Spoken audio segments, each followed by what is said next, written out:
Hello, welcome back to Aetheral Space 16.23 Polaris. We are back! We are back. Watch me take a bite of this chip. Are you ready? I can listen to it, but I don't watch it.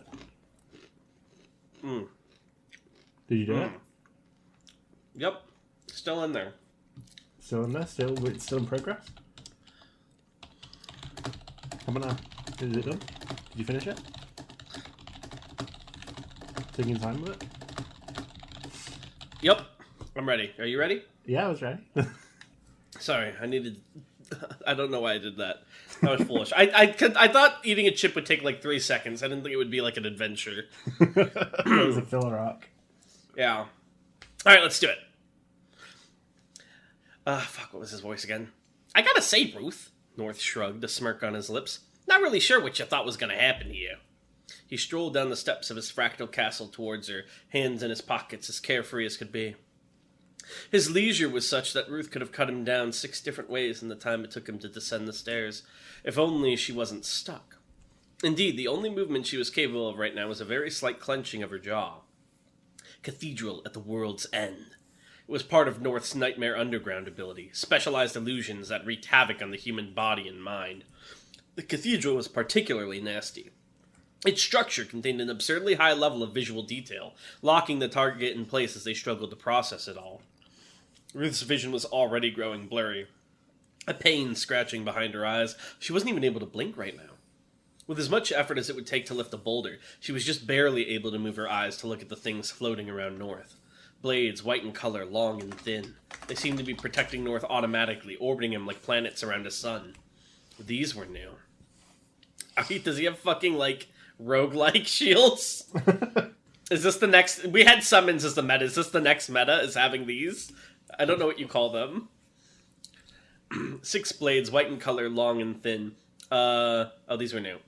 North noticed where she was looking, stopping in his tracks. His smirk opened into an easy grin as he jerked a thumb over his shoulder, pointing at the strange weapons. "Oh, these babies?" he said. "The ribs of Grandpa. That guy had a hell of a body, huh? I was allowed to take my pick out of the Supreme Archive, and these little guys seem to fit my style the most, you know?" Ruth said nothing. She wasn't able to. Still, she supposed the look in her eyes told the whole story. North cringed. "You're looking like you really want to get at me right now, Ruth. Can't say I blame you. We ain't exactly got the sunniest history, huh?" Once upon a time, Ruth had mourned what she thought was North's death. The images of bones sinking into plasma had haunted her dreams for months. Now, though? Now she'd like nothing more than to dunk him in herself. "I was hoping to take out Nebula 1, too," North sighed, "but I guess you'll have to do. Don't worry, Ruth, I ain't gonna stand here and monologue at you all day. I got a busy itinerary. Ribs of Grandpa!" At North's command, the ribs of Grandpa flew out in front of him, spinning together as if to form the barrel of a rifle. Ooh, that should be as if. Ooh. 3 errors? With a snap of North's fingers, a fiery light superheated air began to coalesce between them. The bullet loaded.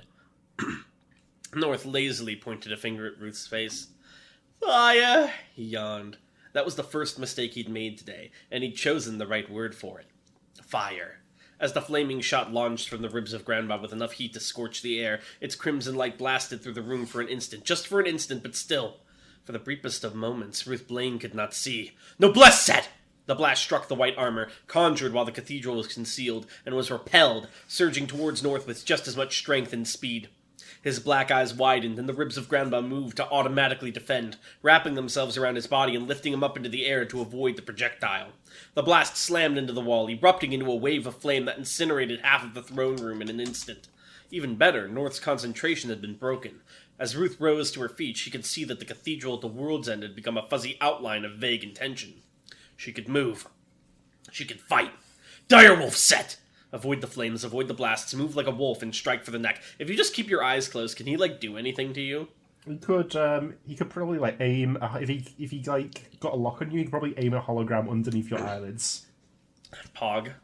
Ruth kicked off a pillar and then the wall opposite it, launching herself up towards where North had repositioned himself. Wait, what if you're blind and you're like Daredevil? Well, then you're an ideal opponent. Hard countered. The ribs of Grandpa resumed fire, smaller blasts from each individual blade, but Ruth twisted her body in midair to avoid them. When it seemed her leap wouldn't reach her target, she manifested the noblesse helmet beneath her feet, and kicked off that too to launch herself further. Her claws lashed out, "Nightmare Underground, 11 devils in the rain!" but didn't reach their mark. North vanished from Ruth's vision. Instead, she was faced with an endless rainy sky, the misty light refracting into 11 vague silhouettes. An instinctive nausea welled up in her throat, like a thumb was being driven into her brain, and against her will she found herself retching right then and there. Ruth dropped out of the air, landing on all fours as she wheezed, and North, still carried by the ribs, floated above her. "That was, he wiped the sweat from his brow. "That was a close one. Don't think you'll get me like that again." He was still off his game, though, Ruth could tell. That last illusion had been projected as a flat plane, like a videograph screen between them, rather than a three-dimensional illusion surrounding her. That was why the effect had been reduced so much. If she'd been hit by 11 devils at full blast, a vomiting fit would have been inevitable.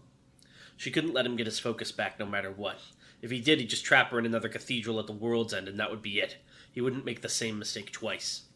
So, even though this wasn't the right environment for it, she didn't have much choice. Ruth Blaine took in a deep breath. "Monarch set!" and let it out. Monarch worked best in the open skies, where it could fly and bombard freely. Even its manifestation needed a lot of open space to avoid collateral damage. Here, in the relatively cramped confines of the Shishanaga, it was nothing less than a bomb. North was a person who had come to exist through coincidence. His birth name wasn't North, for one thing. When he'd been born into this world, for lack of a better word, he'd been labeled DH6, Disposable Human Number 6, the product of endless happenstance. Coincidentally, a mid-ranking minister of the body had experienced a health scare. Coincidentally, that scare had awakened a terror of death in him. Coincidentally, he had reached out to a Superbian sect and commissioned a set of spare organ banks for himself. Coincidentally, an error in one of the stasis pods had woken DH6 up. Coincidentally, a change in... Oh, was he, literally existed to be, a human farm for organs? Yeah. Oh, no! Coincidentally, a change in guardships meant that nobody had been there to stop DH6 from wandering off. Coincidentally, how is that legal? That's so fucked. It was not legal, but, Oh? He did Coincidentally, it anyway. A maintenance worker had taken pity on the doomed child and released him out onto the streets. Coincidentally, he had survived one day. Coincidentally, he had survived the next. Coincidentally, he had felt fear and reached for power. And coincidentally, he had felt transparent strength crackle between his fingers. And so on, and so on, and so on. Coincidentally, he had barely managed to squeak his way into the world from outside of it, and so he understood its shape better than anyone. It was a rigid thing of dark iron, like a clenched fist, and the only thing it would answer to was blood. North had been born through coincidence, and he had lived through coincidence. He had no doubt he'd survived this through coincidence as well. Bang! North cried out as light and aether burst forth, the sheer air pressure sending him flying. He raised his arms to shield himself, and the ribs of Grandba responded to the attack at the same time, arranging themselves into a star pattern as they maintained the barrier. As the force abated, North rolled to a halt on the floor, and he darted away in the same instant. If he stopped now, he would die after all. The Monarch Set's blast struck the spot North had just been standing, reducing it to a smoking crater in an instant. Immediately it continued firing through the smog, blasts of absorbed force flying throughout the chamber like spears of light. The ribs of Grandba took hold of North once again, pulling him this way and that like a ragdoll as they weaved through the onslaught. "She's an egg right now," North thought. "In a room like this, she shouldn't be able to move too much. She won't give me time to get a complete Nightmare Underground going, but I should be able to wrap an illusion around her position and at least get her with something." As the blasts abated just a tad, he threw his hands forward and called out, "Nightmare Underground! Turbo Psycho World!" Movement. Ruth had been keeping herself still, positioning herself in the middle of the chamber like a turret, but all of a sudden she was certain that she was moving at a dangerous speed. It felt like the floor was shifting beneath her, the red and purple lights flashing from above making it feel like a disco party out of control. "He hit me." No time to think about it further. If she let the effect sink in, she had no doubt she'd be floundering in seconds. Struggling for a foothold, her scrambled equilibrium wouldn't allow her. She had to deal with it before then. "All the illusions are visual, just don't look at them."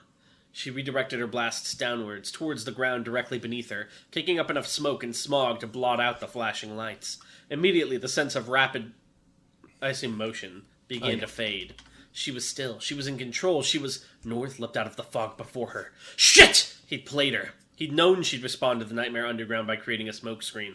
A smokescreen he could use to get in close. North jumped at her egg-shaped shell, a single rib of Granba clutched in his hand and rippling with transparent aether. This was it. This was his coup de grace. Crimson aether surged for a moment as Ruth focused all of her infusion into the front, preparing herself to tank the blow. Only for a thought to occur. Where are the other ribs? Cold certainty settled in her chest. With his first attack, North had made a mistake. He temporarily blinded her by attacking from the front, allowing her to break free of his illusion and counterattack. And now he was attacking from the front again, clearly about to unleash a similar attack. Only, she thought so herself, hadn't she? North wouldn't make the same mistake twice.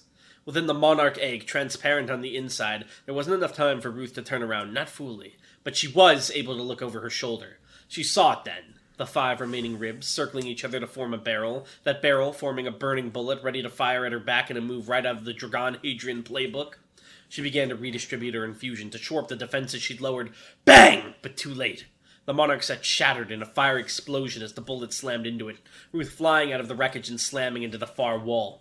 Slowly she slid down to the floor, her body pierced by white shrapnel and sparking with red aether. When she coughed, it tasted like blood. And there you have it, North grinned, tossing the single rib over his shoulder, where it joined the others and floating defensively. Bamboozled, Your Honor! Gritting her teeth and mustering what strength she had left, Ruth grabbed a rock and infused it with aether. But when she threw it, North didn't even bother to block. He just cocked his head and let it sail off into the distance. Damn it! Ruth gasped, clutching her side as she sank down to the floor. Dragon can't be paying you enough for all this bullshit, can he? You'll be surprised, North replied as he advanced. I'm in my charitable phase right now. What are you? Yeah, we ain't having a conversation. Nightmare Underground, Cathedral at the World's End. Unfiltered, unabated, undiminished, all detail pressed in on Ruth from all angles, locking her unarmored form into place. It was all she could do to just barely force tiny breaths in and out. You're soft, Ruth, North continued, putting his hands in his pockets as he looked down at her. You believe. You want to believe. That's why it's so easy to trick you. He raised a finger and the ribs of Granba flew upwards, out of Ruth's sight. She understood it. Attacking from the front had been a big mistake the first time, so this time North would deliver her death from above. Her instinct was right. There was nothing she could do if that bullet fired this time. North opened his mouth to give the final command. Fight! But it never left his mouth. North stopped. North stopped and looked down at the claws that had just speared through his chest. Slowly he turned his head, and finally saw the third figure now standing in the room with them. The skeletal set, unoccupied, moving like a puppet driven by Ruth's crimson aether. While North had been preparing the final blow, it had snuck up and stabbed him from behind. North wasn't the only one who could take a page out of Dragon's book. The cathedral was already growing fuzzy, indistinct, and so Ruth found herself able to move, able to speak. Your ability stopped me from moving, she forced out, but it couldn't stop me from thinking, from controlling something. North finished the thought for her. The rock, he chuckled bitterly to himself, even as blood began to trickle down from the edges of his mouth. You weren't trying to hit me with it at all. You were just sending your aether behind me for the manifestation. Man, you got me, Skeletal said. The armor transferred back to Ruth's body, and North began to fall, the wound in his chest open and bleeding grievously. She caught him before he hit the floor. It was the strangest thing. She'd been sure she was sick of this guy. And yet, when she blinked, her eyes were wet. Why? She whispered, looking down at her face growing pale. Why? What did she even want an explanation for? There was so much. Maybe she needed to know what had gone wrong with the whole world. North's lips moved. I guess I wanted to be tricked, he murmured, his gaze distant. But why all this? Ruth screamed, her voice echoing through the dark chamber. North sighed, his breath shallow. I wanted to believe in something too. But bastards like me, they can only believe in other bastards. His last word trailed off, and he never picked it up again. Slowly, with a shaking hand, Ruth reached out and closed North's black eyes. Slowly, with shaking arms, she lowered him down to the floor. Slowly, with shaking lips, she let out a shallow breath of her own. And then the lights went out. I'm in, Noelle said, with no small amount of smugness, as she leaned back in her seat. We have full control over the Shisha systems. Pandoshi clapped as politely as she was able to, which wasn't saying much.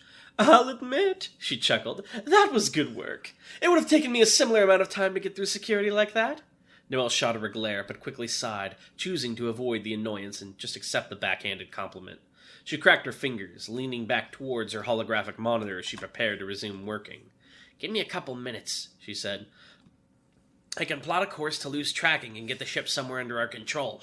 From there, we can figure out how best to make use of it. Oh, Pandoshi smiled sweetly, but we already know how we're going to make use of it. Aklima glanced between the two of them, her expression uneasy. We do? As far as she'd been told, the job they were here for was stealing the Shishinaga from the Supremacy. She'd been on board for spitting in the face of the new Supreme. But what was this now? Huh? Noelle looked up at Pandoshi, blinking with the same confusion as Aklima. Oh, Nyane didn't tell you, Pandoshin giggled. Just a playful nickname. Tisk tisk. What a terrible leader he is. The woman clasped her hands behind her back, taking a step into the gloom, her rigid posture like that of a general surveying the battlefield. We have access to one of the finest weapons in the galaxy, she said, facing away. Who knows if we'll get another juicy chance like this? Send the attack signal to the Shishinaga. Let's open fire, Noelle stood up from her chair, the drones that had formed it whizzing around her like a swarm of wasps. Are you crazy? She cried. There's no way I'd... Amber Aether flashed. Thunk. The attack was so fast that Aklima could perceive it only as a thin orange line, visible for a fraction of a second. Noelle's argument trailed off, and slowly she fell to her knees, and a second later down to the ground. Her drones bobbed up and down in standby mode. Aklima blinked. Don't worry, Pandoshi chuckled, swirling a set of glowing orange marbles, like the one she just flicked in the palm of her hand. Even for a weakling like her, an attack like that isn't enough to kill. I just couldn't be bothered to deal with her hesitation right now. It's like I said before, it'd take me some time to hack into the Shishinaga. She snatched one of the drones out of the air, holding it in her hand like an apple, but much less time to just hijack Noelle's interface. Orange tendrils sprouted from her palm, constructs formed by her aether ability, and they speared through the drone's metal surface. It was the work of a few seconds before the blue lights running along the drone shifted orange as well. How does he have multiple aether abilities? What do you mean? Well, if he's a hive mind now... Well, it's all the same aether ability. Oh, never mind. He makes constructs, it's just the tendrils with the constructs. He's just construct, man. All Pandoshi had to do was toss the hijack... He's like a Green Lantern, is basically his ability. Gotcha. All Pandoshi had to do was toss the hijacked drone up into the air, and it projected an amber screen in the air for her, ceding control. Ah, Pandoshi sighed. I truly am a genius. She didn't even flinch as Aklima pressed her massive sword against her throat, her gaze steady and deadly. What do you think you're doing? The former Supreme asked, voice low. Context should make that obvious, Pandoshi replied. I'm about to activate the Shishinaga's automatic attack systems. Things are starting to get a little too cozy around here, so it'll serve to stir the pot. Even if I only activate the most basic attack systems, we're still looking at macro arrays of plasma turrets and legions of combat automatics. It'll be quite something. Aklima tightened her grip. You think I'll just stand here and let you do that? Were you not paying attention a minute ago? Pandoshi rolled her eyes. This is just one of several bodies I have running around on Serendipity right now. Even if you cut this body's head off, I could just activate the sequence from another one now that I have access. It wouldn't even qualify as an inconvenience. I've implanted this body with a countermeasure for your curse hand, too. I won't go into its specifics, but if you try it, you'll almost certainly kill both yourself and young Miss Edmonds. That's a bluff, Aklima swallowed. And even if it isn't, I'm sure I can become an inconvenience if I go around taking out those bodies of yours. Maybe. Pandoshi slowly nodded. Maybe. But if that isn't enough to dissuade you. With a twirl of her fingers, she flipped the holographic screen around to face Aklima. The girl's eyes widened and the blade moved just the tiniest bit away from Pandoshi's neck. This is what's happening in the atrium right now. A security feed was playing right in front of Aklima's face, a battle taking place between many different people. Her gaze wasn't focused on any of the others, though. It was locked onto one thing, one face, the face of the man swinging his sword made of light. A toy Musashi. I'm not a sadist, purred Pandoshi, but there really is something to be said for the sight of a righteous expression collapsing in on itself. You're right, young lady. The right and noble thing to do would be to hunt down my bodies, as you proposed. If nothing else, you might be able to deploy the cataclysm. But if you do that, you very well might miss your chance. He's there, right now, waiting for you. What you need to do, and what you're going to do. She rested a finger on the massive blade, pushing it further towards her own neck. You already know which is which, don't you, Acclima? The girl steadied her breath. The girl tightened her grip. The girl steeled her resolve. And the girl broke. Pandarshi smirked to herself as she watched Acclima whirl around and charge out of the room, leaving her with the unconscious Noelle. Settling back into a seat, she crossed her legs and beckoned the holographic monitor forth. From there, a single swipe was enough to switch the system to voice activation. She preferred the gravitas of a verbal command. Shishanaga, she said pleasantly, begin civilization assault. The air was still, and the Shishanaga floated still as well, a new fixture in the sky like a flying statue. It had been like this the entire day, an ominous omen casting a shadow over the city. No movement, no light, no true signs of life. Until now. There was no warning. In a matter of seconds, panels opened all over the surface of the great starship, revealing so many plasma turrets that the shape of the vessel itself seemed to change from their presence. From there was only the briefest pause as the turrets acquired targets, buildings, streets, infrastructure. A command had been given to spare the seed of man itself, and so the Shishanaga locked on to everything around it. The starting time had come at last. With a boom like an apocalyptic drum, the Shishanaga opened fire. A sea of flames poured over Serendipity as the countless turrets let loose their payloads, converting the eerie silence of the afternoon to the chaos of Armageddon in an instant. Mighty skyscrapers began to topple, explosions devoured entire streets, Serendipity's defenses returned fire, turning the landscape into a fireworks show of blazing shots. Choked by smoke and soot, the sky shifted to an Armageddon red. The Shishanaga wasn't even done. The automatic hangars throughout the structure began to slide open, releasing swarms of massive combat automatics like giant mechanical wasps. They zoomed and swooped through the battlefield, firing their own plasma bolts at the automated defenses. The children of Imperator 1 had come to play. Within around a minute, the Cold War between the Supremacy and the Unified Alliance of Planets had no doubt become as hot as a supernova. High in the sky, blue aether erupted, finally spitting out the three figures it had been holding. The heated battle between them, which until now had been a ferocious and flowing dance, suddenly came to a halt. Even for warriors of their resolve and stature, the sight before them was enough to demand full attention. One of them laughed in wicked admiration at the audacity, while the other two stared in horror. Dragon Hadrian let out a shaking breath as he looked at the burning world below. What the hell is this? My brother in Christ, you brought it here. You didn't have to take it. You're the Supreme. You could have taken any ship that works. It's on my 10,000 IQ plan. I can't believe it. Someone hacked my ship. Why didn't you fucking... I hate Dragon. He's so dumb. He's such a dumb poo-poo. Also, why would you create a battleship that's the ultimate weapon that can be hacked? Well, it's not... They didn't, tick a box. It's yeah, make it so people can hack it. Well, yeah, but, you can design, a closed system. The ability to hack implies that the ship has to be able to communicate with, other things. She got in, she's just so good. Oh, okay. Noelle is very good at this. She's not like a normal person. Okay. She's also, 15. I know, she's a prodigy. Wow. Alright. Do we have some Aether questions? I think we actually went to the end of it, unless there's been a couple more today. Do you have any Aether lore reveals you want to give that you've been waiting on? We've got one from Wiser. Mm-hmm. If Anatrice Ego emulated Wooming, could the emulated Wooming create new abilities that neither the original nor the Awakening have ever used? Yes. But then things would very quickly become complicated with two different branches of Wooming out in the world. That's fucked up. That's how we get the Wooming apocalypse, where they multiply. The Woomingularity. Forget whatever favorite matchups you have. The ideal matchup is Wooming versus Wooming. Here's my question: is there anyone in the Aetheral world that Anatrice could ego emulate that would cause her to get Toji'd, so to speak? Probably. Anyone you have in mind written, or just there's probably an ability that could do that? There's probably abilities that could do that. It's obviously it's not possible with the Prince, because the Prince does not belong to any dead Aether, so to speak, because it moves on to Erica, else. probably, I would imagine. Yes, it's quite possible. Yeah, well, Erica's whole thing, that's what she wanted. Yeah. That was her whole plan. She's the Well, one the person way- you can't ego emulate. It's too Well, dangerous. her plan was to absorb. Anatrice's consciousness. So it was like the reverse of that. But it could possibly happen the other way as well, where she emulates Erica, and Erica's like, okay, time to adjust your mind to basically be mine. Could she ego emulate Cadman and then do XL Surge ego emulate?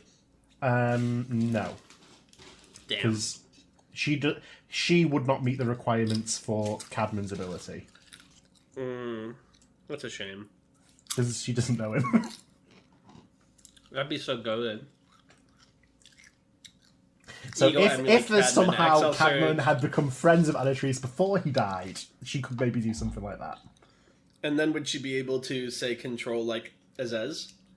Well, no, because it would be tricky because then you're like 3 layers deep in different guys. Yeah. How deep does the rabbit hole go? Yeah.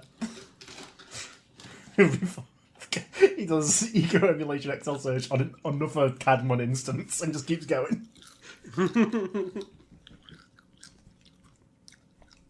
Ironically goes hard. I had Who an was idea the for an guy? ability. Yeah. This is not necessarily an aim for ability, it was just like a vague idea I had today.